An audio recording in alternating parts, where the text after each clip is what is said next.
Sekalian buka. Oke, kalau memang saya ke itu Bang Freddy. Ya. Lain. Kalau mau dibuka, buka aja dicek. Nah, ini teman-teman saya tampilkan ini ijazah Mas Gibran ya, teman-teman perhatikan di layar ya. Bahwasannya ada satu logo ya, dan sebelahnya ini surat pernyataan ijazah ya.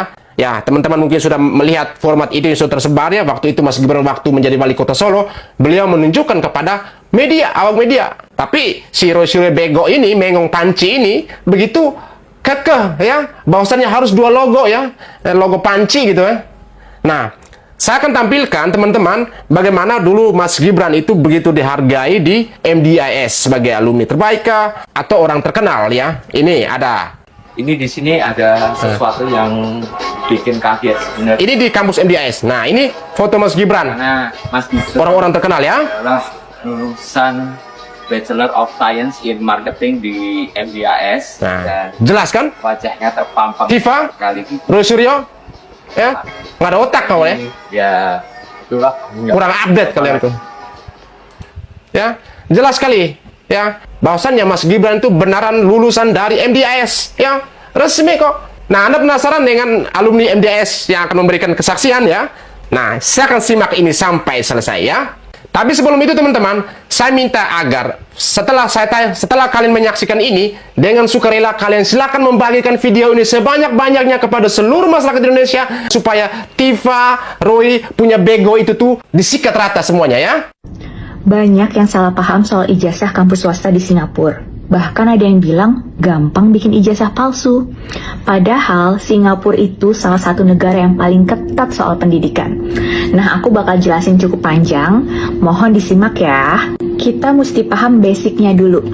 Sistem pendidikan Indonesia dan Singapura itu beda. Karena memang Singapura jajahan Inggris. Kalau di Indonesia jelas.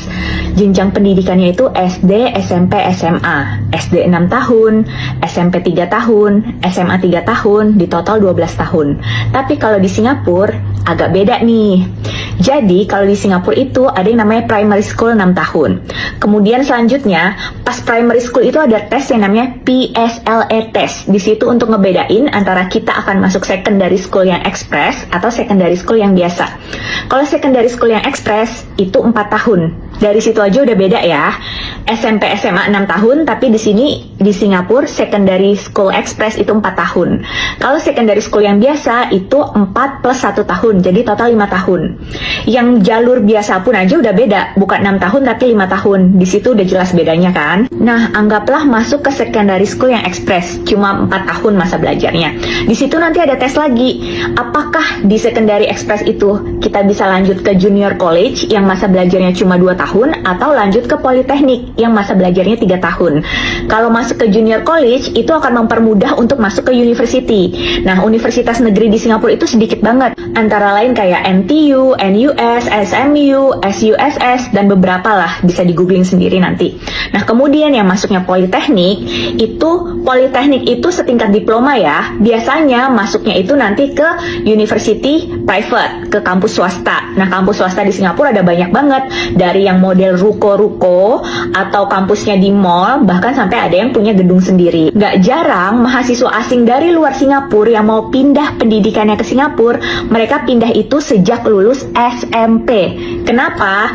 Karena kalau lulus SMP akan lebih mudah buat mereka untuk ikut ujian O-level. Jadi mereka bisa dapat kesempatan untuk masuk ke junior college dibandingkan mereka yang baru masuk setelah lulus SMA. Itu biasanya hitungannya udah telat. Pasti nanti akan ada gap umur dengan teman-temannya.